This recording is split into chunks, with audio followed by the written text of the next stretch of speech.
Hello guys, പണ്ട് മുതലേ ഇങ്ങനെ നമുക്ക് സ്പ്രേ ഒക്കെ കിട്ടുമ്പോൾ, അതായത് എൻ്റെ ചേച്ചിയൊക്കെ വരുമ്പോൾ, ലീവിന് വരുമ്പോൾ, അല്ലെങ്കിൽ നമ്മൾ ഷോപ്പിൽ നിന്നായാലും സ്പ്രേ ഒക്കെ വാങ്ങിക്കുമ്പോൾ നമ്മൾ വിചാരിച്ചിട്ടില്ല, അല്ലെങ്കിൽ ഞാൻ വിചാരിച്ചിട്ടില്ല ഇതിങ്ങനെ ഉണ്ടാക്കി കുപ്പിയിലാക്കി ഇങ്ങനെ വരുന്ന സംഭവമാണ്, ഇതിന് പിന്നിൽ കുറച്ച് പണികളൊക്കെ ഉണ്ട് എന്നൊന്നും പണ്ട് അങ്ങനെ ചിന്തിച്ചിട്ടൊന്നുമില്ല കേട്ടോ.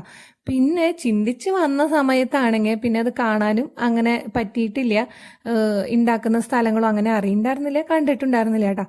ഇപ്പോഴാണ് ഞാൻ ഈ സ്പ്രേ എങ്ങനെയാണ് ഉണ്ടാക്കണേ എന്ന് കണ്ടത്. പക്ഷെ ഞാൻ വീഡിയോ എടുക്കട്ടെ എന്നൊക്കെ ചോദിച്ചു വന്നപ്പോഴേക്കും കുറേ ലേറ്റ് ആയിരുന്നു. അത്യാവശ്യം അതിൻ്റെ പരിപാടികളൊക്കെ കഴിഞ്ഞ് ബോട്ടിൽ ഒഴിക്കുന്ന പോർഷൻ ആയിരുന്നു കേട്ടോ. ഇനി അവസരം കിട്ടുമ്പോൾ ഞാൻ വീഡിയോ എടുക്കാം. എന്തായാലും ഞാൻ സ്പ്രേ ഉണ്ടാക്കുന്നത് എങ്ങനെയാണ് എന്നൊക്കെ കണ്ടു കേട്ടോ.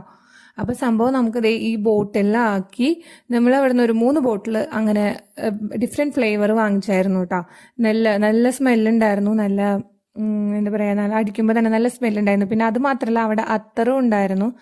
നല്ല ഡിഫറെൻറ്റ് കുറേ ഫ്ലേവേഴ്സിൻ്റെ ഉണ്ടായിരുന്നു കേട്ടോ. അപ്പോൾ okay, bye bye, take care.